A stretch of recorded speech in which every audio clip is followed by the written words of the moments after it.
The race is on. Toronto's got a highly contested Toronto mayoral race. Why should it matter? Why should you care? Let's talk about it.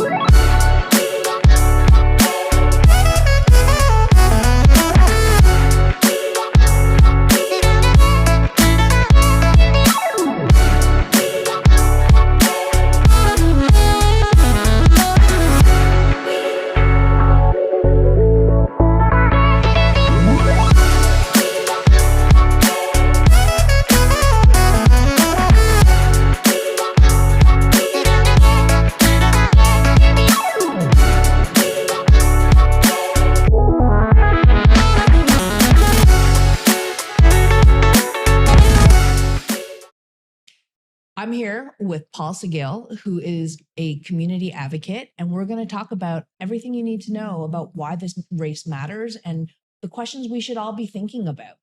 So, Paul, I'm going to turn it over to you and kind of so that you can share a little bit about the experience that you bring with regards to the conversation we're about to have.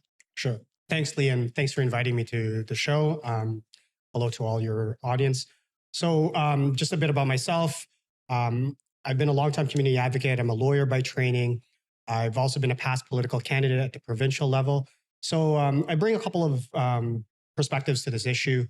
I know this is an important race for the city of Toronto. I also sit on the board of a city agency. And so, we're directly impacted by these kinds of decisions that are going to be made by the mayor and the council. But also as a Torontonian and a lifelong Torontonian, it really matters to me what happens to the city. And I look at it from the dimension of, bringing the city together, look at it from the financial perspective of what the city needs, but also what the future of the city will look like. So I'm hoping we can have a good discussion about those different aspects.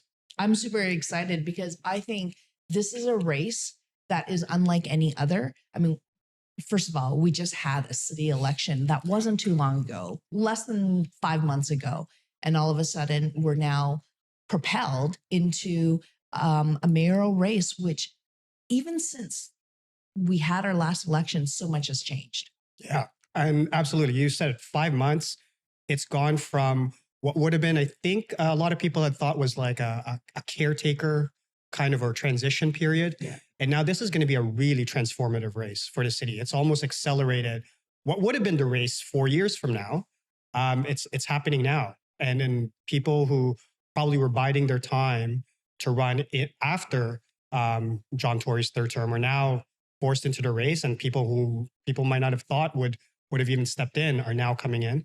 So I do think it's going to be transformative for the city because there's a lot of pressing issues, but the visions that people bring to the conversation, I think, is the ultimate choice before the voters. Which of these candidates has the vision for the city of Toronto for the next 5 years, 10 years, 20 years, what the city's going to look like? It's totally true. I mean, the other thing too that we want to consider is the fact that maybe it's really great that we're having this conversation now and that we have an opportunity to fast forward and get the mayor that Toronto needs, because we know housing is a big thing, housing affordability, those who are vulnerable to find shelter. We know that, TTC, transportation, is really important. Public safety is really top of mind right now. And that wasn't the way it was just a few months ago.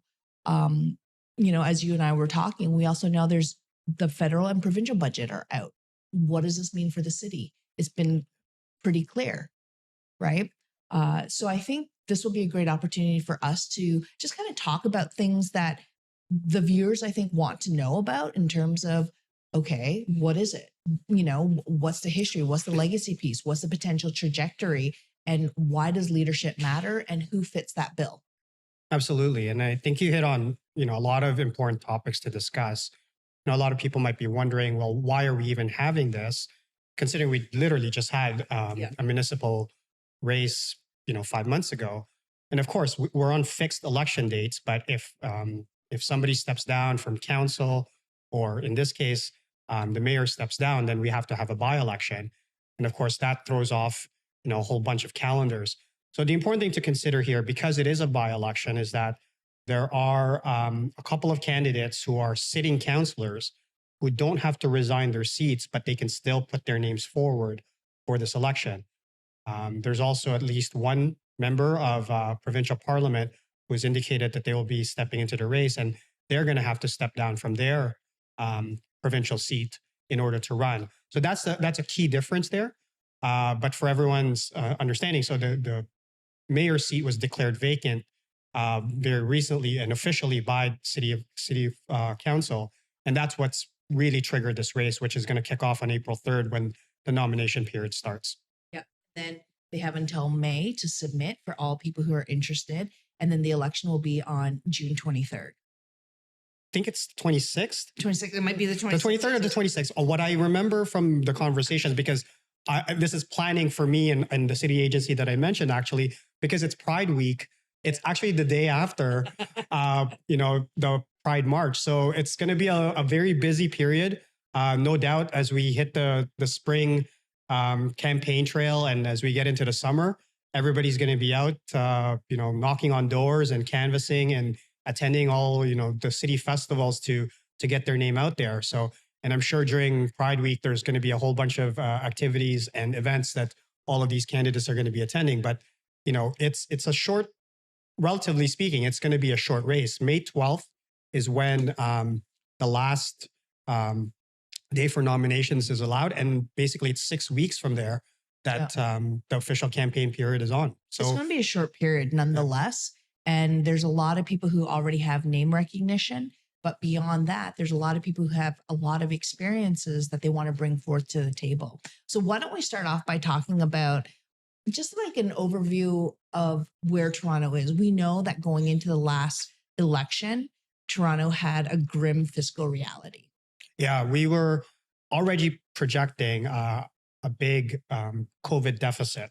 We can call it that because, of course, during the pandemic, there was a lot of demand on city services. There was spending on programs like the vaccination programs and other social supports that nobody anticipated.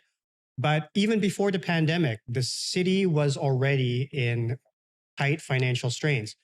And, that's as a result of choices that were made in the past by previous councils on the budgets about, tying taxation to the rate of inflation, but also promising no increases in the rate of taxation beyond the inflation rate. And of course, we've seen the city grow during that period, and that hasn't always aligned.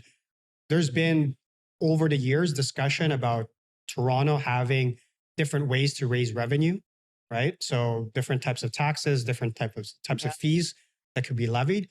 But some of those decisions have been punted for political reasons. And so we came to this situation going into the last mayoral campaign where, one potential outcome was that Toronto would have a big COVID deficit and it would rely on the provincial and federal government to basically bail it out. And what we've seen since that last campaign is that neither the provincial or the federal government have budgeted anything in their own budgets for any relief for Toronto. And so now this council, and specifically the mayor, will have to present a budget that contemplates a very different scenario than what was anticipated before. And I think that's a very serious conversation that this mayor will have to lead as to what trade-offs now Torontonians will have to live with as a result of those decisions that were carried over forward now to this situation, now that we're in 2023.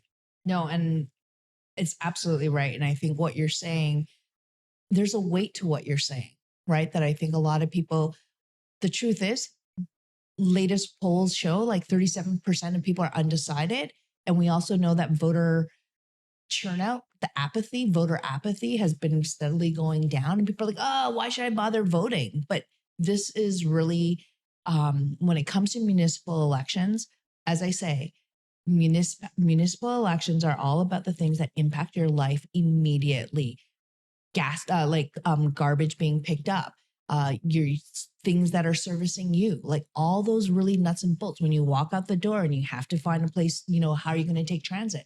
That's all municipal, right? And so even understanding the different levels of government and what they do, and also how they influence and impact each other. And so with Toronto being, a metropolitan city and not having a deficit, but not having the support provincially and federally changes all that.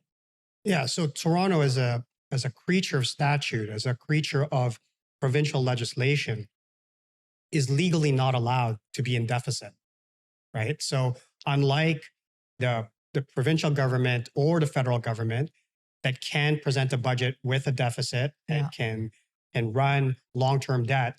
And I think people obviously have this conversation always. They always say, well, why do politicians get to have debt and I as a household, I have to tighten my belt. And that's not the same conversation when we're talking about government budgets, obviously, right? A government budget is not a household budget. And anybody that tells you, governments have to balance a zero all the time, there are long-term investments that have to be made in order to sustain programs and to deliver services. And so there's a reason why the provincial government or the federal government can run deficits. But that's a different conversation for a city like Toronto or other municipalities. Legally speaking, we're not allowed to run deficits. And so the problem now is that we know there are shortfalls in the budget that cannot be met with the expectation that either the federal or the provincial government will bail us out. And so we now have to go back to the drawing board. And as you said, that will impact on services, right? Yeah. There are already discussions, and we already know that there's been an increase in the TTC fare. Yeah. And we also know that there's also reductions in some of those service lines. Yes. And then the conversation then becomes, well, what more could get cut? How much more could that rate increase as a result of this budget shortfall? You mentioned garbage pickup. Does that mean we reduce the number of days that garbage gets picked up, the rotation cycle and whatnot? And does that mean we, forego or postpone repairs of roads? Yeah. Roads that are managed by the city, but also other roads that were downloaded to the city by the province, right? So the city is not only managing municipal roads, but it was also managing certain highways. Yeah. And so that's also a challenge for the city. And then we've talked about social services, right? A lot of things that used to be paid for out of the provincial budget have now been downloaded to the city. And the challenge is that, as I said before, decisions were made in the past where we didn't increase the rate of taxation or certain powers to levy fees or raise taxes were not given to the city, or we haven't exercised that. And so it's a serious trade-off. Torontonians want certain types of services, and people even from outside Toronto also access these services when they come to the city. Yeah. And this comes back to, the conversation around tolling, right? Like tolling the roads of people who are coming, because most of the people who are working in Toronto don't actually live here and are using the roads and all of these things. I mean, obviously that's a greater question, like a greater conversation to be had, and it has been had and it continues to persist. But I think right now, when we think about the different people who are stepping forward and, saying, hey, these are the things that we want to do. And all of them, recognize, I want to say we've got great candidates who have stepped forward and are putting themselves on the front lines, and especially, willing to step down from jobs. And we've seen that. When people are thinking about voting and how they should vote, what do you think are some good guiding questions that people should be asking themselves, right? Yeah. Well, first you said it, I think we should commend anyone who puts their name forward. In a democracy like ours, it's only as strong as people who want to step up into the public offices. Yeah, it's true. And it's really important. You're a past candidate, I'm a past candidate. You know how hard it is, what the toll it takes on your family, the toll it takes on your personal life and everything else, right? And of course, a lot of the candidates who are stepping forward are already public officials in their own way or were in the past. And so I think they obviously definitely understand the weight of responsibility. But it's very easy to sort of just campaign and put out words. But this job requires a whole wide set of experiences and a whole wide set of skill sets. And I think people have to ask some serious questions about every candidate that's going to put themselves forward. To me, there's a couple of things that stand out. Like I said, we need someone with a vision. We need someone who understands, the current state, will talk to Torontonians like grown-ups, right? Will not try to pretend that problems don't exist, but will tell us, here is what I see today, but here's what I see in 5 years and 10 years and 20 years for this city. And then tell us, what are the steps that they're going to shoulder or lead to get us closer and closer to that vision? Yeah. The reality is people will have different visions for the city, and things will happen, as we know. Like, we had a pandemic 3 years ago. Nobody expected that. Yeah. But somebody who can set out a plan that is reasonable, that is defensible, that makes sense, is somebody that will be equipped to lead the city. Somebody who's a bridge builder, right? Because this city is very diverse. Yes. And there's this constant tension, even 25 years almost after amalgamation, there's this constant tension about, the former wards and where people come from and what neighborhoods or parts of the city that you represent. And we need someone who's going to be a champion for all of Toronto, who's not going to set, the North York versus the downtown or the Scarborough versus the Etobicoke. Like polarizing communities. Yeah.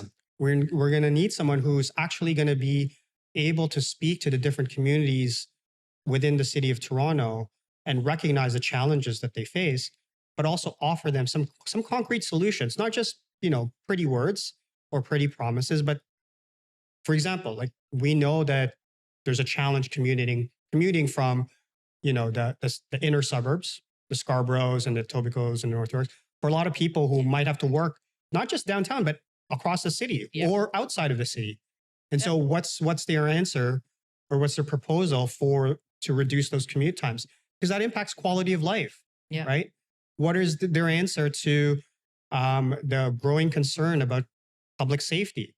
And we know that the root of public safety issues is not just, the instant criminal activity that's that issue, or the violence, but what are the roots of that? And what are they going to do to address that? And somebody who has a track record for working with other levels of government, I think, is also going to be important, because we know that, currently we have a liberal government at the federal level. We have a conservative government at the provincial level, and somebody who will be able to navigate those relationships and demonstrate that they can get something for Toronto. Yeah. Right. A big slogan that's come out, as you know, is that Toronto is the engine, the economic engine of Ontario, the economic engine of Canada. And so if Toronto fails, the rest of the province, the rest of the country fails. Yeah. And I think that's an important message to get out there, but somebody who's going to be credible and be able to sell that message without, and this is the nuance of it, without turning the rest of the province or turning the rest of the country against Toronto, because that's often the case, is that Toronto thinks it's the center of the universe. Yeah. How do we make sure that we have that balance, that what we're trying to do, what's good for Toronto is actually going to help build the rest of the province, the rest of the country, because that's the kind of mindset that Toronto sees for itself. And that's the kind of mayor that, that's the message that the mayor will need to sell. I totally appreciate that. And you've touched on a lot of points that I'd like us to kind of like dig a little bit deeper in. Toronto is so diverse. And we also recognize that the commuting, the transportation is really important, because a lot of people can't actually afford to live in Toronto, and they have to spend long times commuting. And so I think raising those questions of like, okay, how is someone going to address the transportation issue, right? More and more people are relying on, the services that the city offers, but yet services are being cut back, right?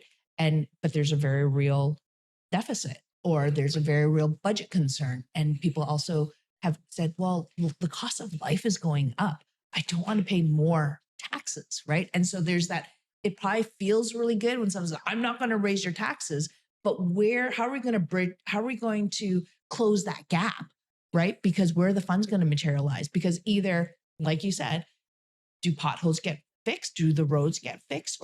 Or does the infrastructure, how long are we willing to let investments into infrastructure go to get ourselves back on track? Like, I don't actually know the answer to it. I'm just raising these questions that I think people need to say, yeah, like, why is, I hear a lot of people say, oh, Toronto's not as good as it used to be.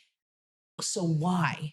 Right? And how do we advocate for it? And also something that you mentioned, Paul, that I think is really important is we are only as good as the people who are willing to step forward and step up. That's either stepping up for leadership and stepping out to vote.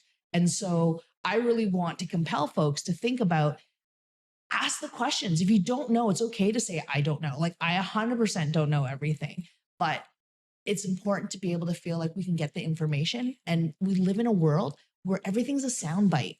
And the context behind a soundbite, like a soundbite might sound flashy, jazzy, awesome, but you miss the potential ripple effects. Like, I want to think about it like an iceberg.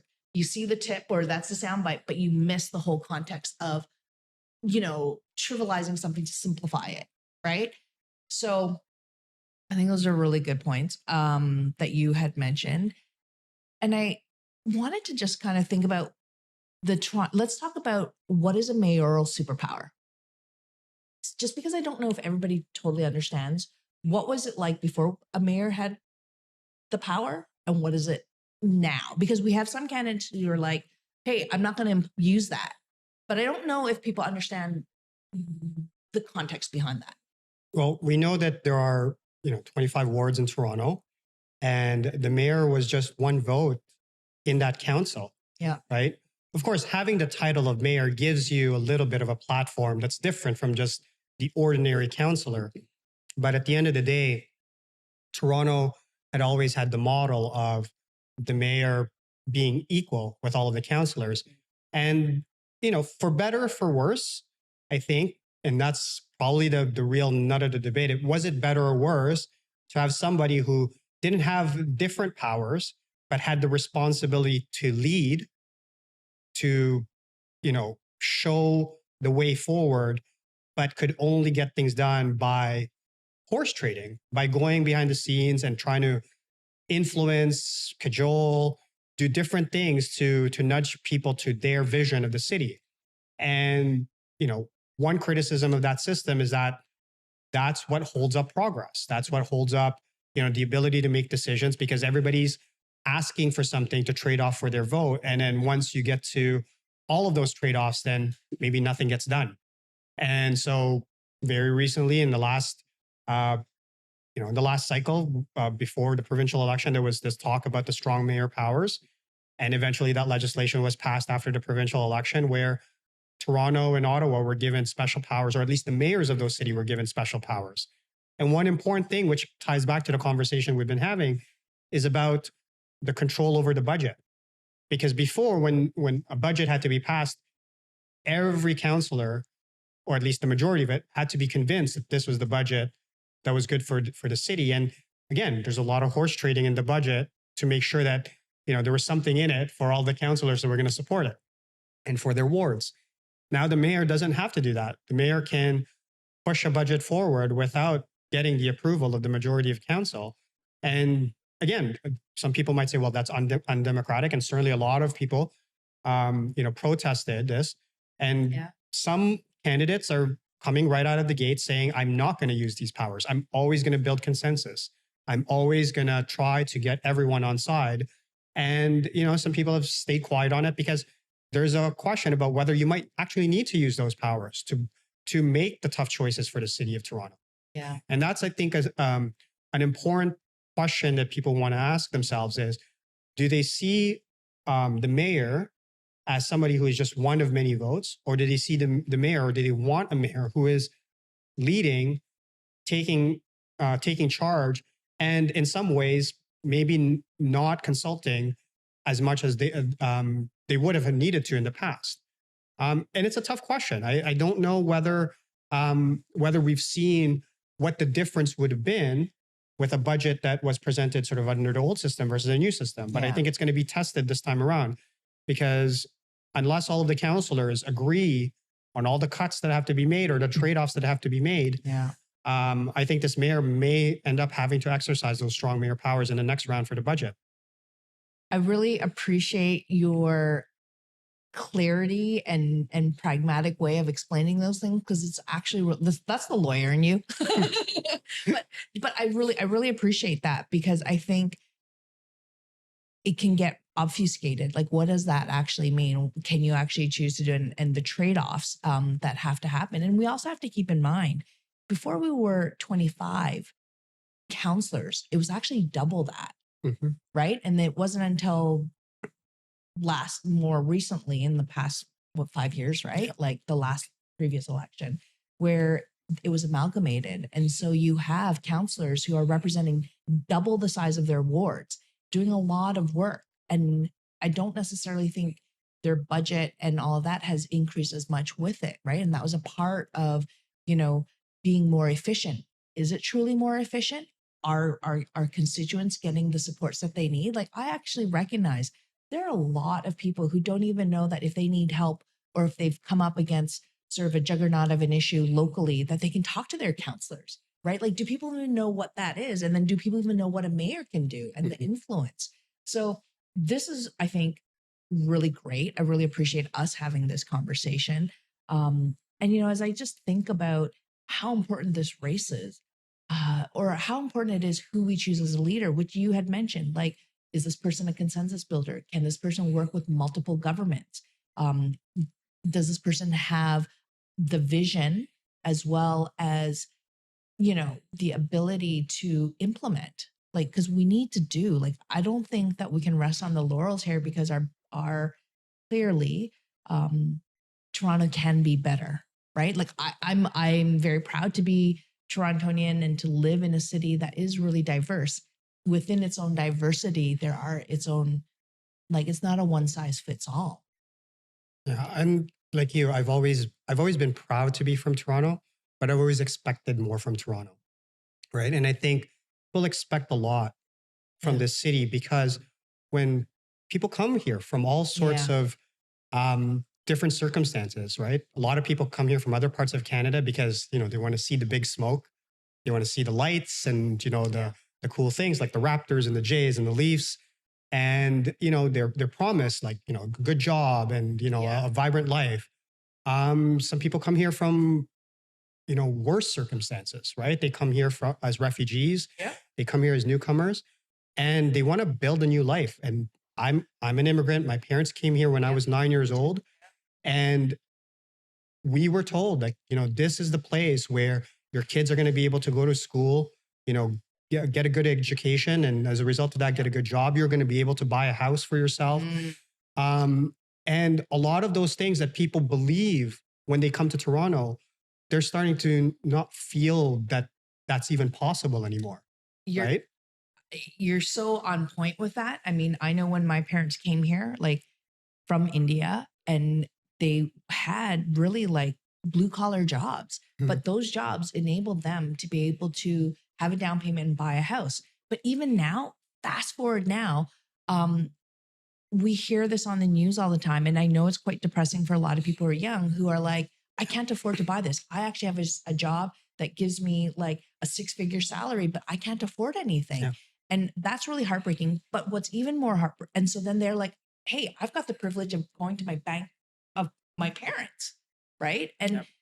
let's just take a moment here. Not everybody has that privilege. And maybe 15, 20 years ago, 30 years ago, that wasn't quite the case. But now it's becoming more so, which is an issue. I have, with Ukrainian refugees, I live in East York. When people come and they're trying to look for a place to live and they're working a minimum wage job, they can't get a minimum wage place to live. Like, Yep. the cost of a basement apartment is between $1,800 to $2,000. Mhm. Yeah. That's a lot of money. And we're not talking anything extravagant, like a 1-bedroom maybe. Yeah. And if you want to get a bachelor unit that's above ground, you're talking $2,200. Yeah. And if you're a family and you're a newcomer, what you talked about, the dream, the Canadian classic dream of coming and starting off, getting a good education and you can get a good job, even good jobs aren't enough to cut it. Right. Yep. And so I think on what we've just talked about is really acknowledging that the cost of living in Toronto is a prohibitive, is hard. Yep. It's difficult. It's prohibitive to obtaining that dream. And so we see people leaving. Like, I think I read somewhere that like a lot of people are moving out to like Alberta, you know? And so we're having this flight because people can't afford it. Like, and in my business, sometimes people are like, oh, where do you buy? Well, you drive as far as you can afford. Yeah. I don't think that's a great saying. Yeah. Right? Like, but I think that that piece about affordability, cost of living, transportation, you know, services, all of those things are really, really key in being a consensus builder. Yeah. And I think that's also something that I think is important for people to consider when they're putting the check mark, which I hope you all do. I hope you all come out to vote. There will be advanced polls. So it's not just one day. You can come out on the advanced poll days, the weekend before. So, you know, hopefully you don't have to take time off work, but legally, you are allowed to. So it's very important that everybody come out and vote. And when you put that check mark, one of the things I think that is important for people to consider is, does this person understand what it's like for the average person, what it's like for the people who don't have privilege, who aren't as well connected as someone, because frankly, it is a privilege to run for office, right? Yeah. And so somebody who isn't as well connected, somebody who doesn't have the political or the business connections to be out there campaigning, do they understand what the day-to-day struggles are, right? And maybe this is sort of a minimalist way to think about government and particularly the municipality. But to think about it is, most people just want the city to work, right? Most people don't want to spend their time thinking about this You're stuff right. Yes. on a day-to-day basis. So a council that is mostly scandal-free, a mayor's office that is scandal-free is probably what people are looking for. Yeah. And they just want the city to work. That, like we said, like their garbage is picked up. There's no potholes on the road, right? That like, you know, the streets are clean, that they're not running into issues on the subway or in the street corner with people with mental health issues, and that there are supports for those folks so that they're being taken care of, their needs are being taken care of, but they're also not causing problems for young children or for vulnerable women or other members of the community. So I think that's what people are just looking for. And like you, I've been a lifelong Torontonian. I've had the benefit. Maybe it's actually been hard because I've actually lived in so many parts of the city. You know, I've grown up in North York, in Rexdale, in Etobicoke. I've lived downtown. You know, I've run as a provincial candidate in North York, and there's a big Filipino community in Scarborough. I understand this whole city and all of the different challenges of the city. And again, my perspective is unique, but that's, I think, what the mayor needs to put themselves in the shoes of, is somebody who thinks, I'm the mayor of this entire city, of Scarborough, North York, Etobicoke, East York, downtown Toronto. What are the common things that people in all of these former boroughs need and want from the city? Yeah. That's your report card, right? That's your report card. And then if you can get us to sort of that baseline, then tell us what sets Toronto apart. It's not just a slick marketing slogan that Toronto is the economic engine, but then tell us what is going to set Toronto apart for the next decade. And how are you going to lead us to that vision? How are you going to attract the types of investments from the business community, from other levels of government, to make sure that Toronto keeps thriving? That's what we need from this mayor. And so it's a high bar. And I'm obviously, like I said, I commend all the people who are putting themselves forward, but it's not an easy job. Yeah. And this is going to be a tough slog of a campaign, but also the next 4 years for this mayor is going to be a really, really crucial time. Yeah. But I do hope that what comes out of this is a really transparent conversation about where we want the city to be, right? We are all grown-ups. The mayor needs to talk to us as grown-ups, but we also need to communicate as grown-ups to our council. What trade-offs are we willing to live with and where we want to see the city in, in a number of years? You're once again, yes, I totally hear you and agree with you. One of the things I want to also kind of churn our conversation towards is, everyone, like, do you have a seat at the table? Why were we compelled to put our name forward? Why are all these people putting their name forward? So flipping it on the side of the voter, do you see yourself represented in your candidate, right? Are the voices, do you know what I mean? Like what you were talking about, like, do you see that in the mayor? Will the mayor be able to put themselves in different shoes? And at the very same time, when we talk about voting and how important it is to vote, it also comes down to who's able to step forward and represent us. And we have greater diversity in candidates. Like I think in this particular race, we've got, women, people of color, different lived experiences, and, people who are also immigrants. I mean, that's a classic story of Toronto, right? We're a city built on immigration. There was an article that came out, a couple months ago, which was about how what you were saying, when people come to Canada and they think, oh, I'm going to get all these great things. But tourists, when they came, were really disappointed. Yeah. And it made me go, why? Why are people disappointed with what they see? Or, and I think it comes down to the things that we've been able to take care of as a city, the resources we've been able to allocate. I was with, I was actually with a client, and we were out in along the Jane and Lawrence area. And I was saying, this thoroughfare is the busiest street, the Jane bus.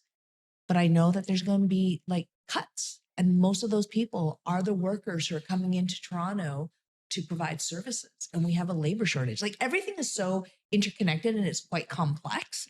But it's sort of like, I appreciate us unpacking it a little bit, because I think hopefully this will just be like, oh yeah, I didn't actually think about all these things being interconnected. Yeah. And, this election is about us setting priorities, right? And when you have a very diverse city, sometimes those priorities will conflict. But it is really about setting priorities. So what is the one or maybe two big projects that this mayor wants to see? Yeah. And then everything else is just making sure that the city's running well, right? And the quality of life for the average person living in the city.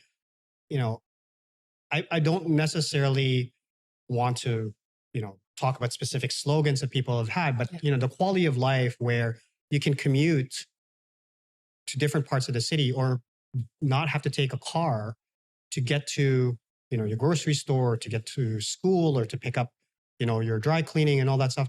Those are the kinds of things that I think we need to aspire to. But the situation we're in now, we have to figure out how to resolve that over the next couple of years before we hit the really aspirational things. Yeah. And so I just want to make sure that people understand that, yes, this is a tough job. And also it's going to be a really important conversation. But we also have to be honest that not everything is going to be fixed by one election.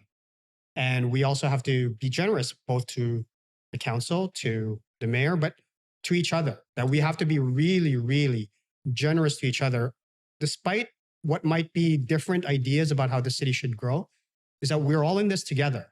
And if we keep sort of being divided and we don't allow the opportunity for this council and this mayor to gel, to figure out how to work together and then set the priorities, and we're just right down their throat, like the minute the election is over, like that's not how it works. And I think we have to also be realistic about the challenges the city faces, that it's not going to be fixed overnight. Because as we said, this is the result of many, many, many years of decisions building up and building up. And so, it'd be great if we could sort of snap our fingers and everything would be clean and we'd have like perfectly running public transit. But this is going to take time.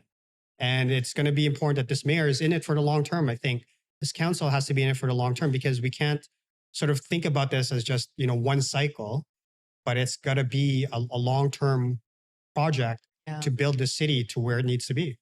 No, and you're right. You're absolutely right that we have to be generous and kind. And oftentimes I think people just like, oh, something went wrong, blame it on the leader and then just take them down. And that's so unfortunate because, working with I've had the privilege of working with many great leaders, right? Like in not-for-profit, in corporate, in government, and all of that stuff. And so many people are well-intentioned and then things go sideways and they're like, I got to carry this, right?